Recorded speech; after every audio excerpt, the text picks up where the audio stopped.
Integration অধ্যায় থেকে 2009 সালে 14 নাম্বার কোশ্চেনটি হলো মান নির্ণয় করো integration tan to the power 4x dx। এই প্রশ্নের উত্তর করার পূর্বেও এক্ষেত্রেও আমরা একটি নোট পড়ে নেব। প্রথমেই আমরা জানবো 1 নম্বরে integration sec square x dx equal to tan x plus c। 2 নম্বরে আমরা জানবো sec square x dx equal to আমরা কি লিখতে পারবো। আমরা জানি যে sec স্কয়ার x হলো tan x এর ডেরিভেটিভ, তাই sec square x dx equal to আমরা লিখব d অফ tan x। 3 নম্বরে আমরা জানবো integration dx equal to x plus c।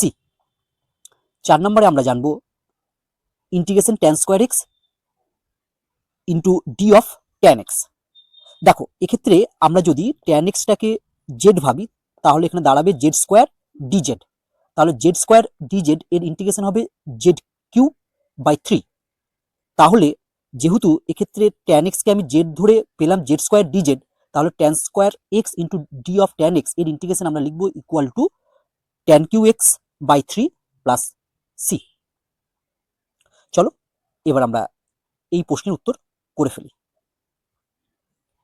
Answer, প্রথমে আমরা ইন্টিগ্রেশনটি লিখে ফেললাম।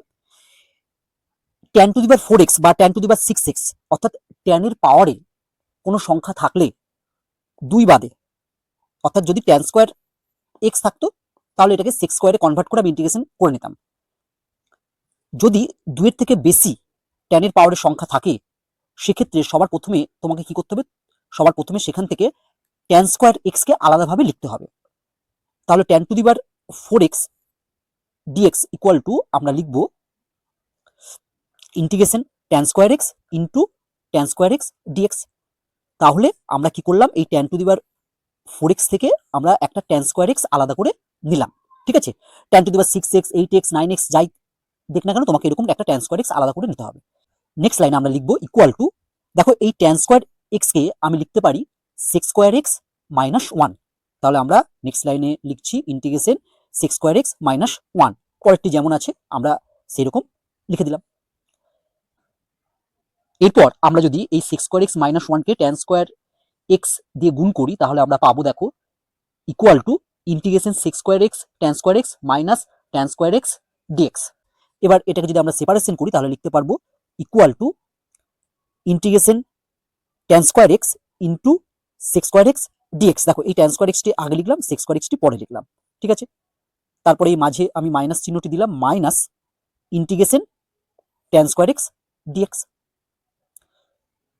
নেক্সট লাইনে আমরা লিখছি equal to integration tan square x, এই sec স্কয়ার x dx কে আমি লিখতে পারবো d অফ tan x, আমি লিখে দিলাম d of tan x minus এই যে tan square x dx integration আছে এটাকে ডাইরেক্ট ইন্টিগ্রেশন করা যাবে না বা এর কোনো ফর্মুলা আমাদের জানা নেই, তার জন্য এই tan স্কয়ার x টাকে আমরা লিখব sec স্কয়ার x মাইনাস 1। তাহলে আমরা লিখলাম integration sec square x minus 1 dx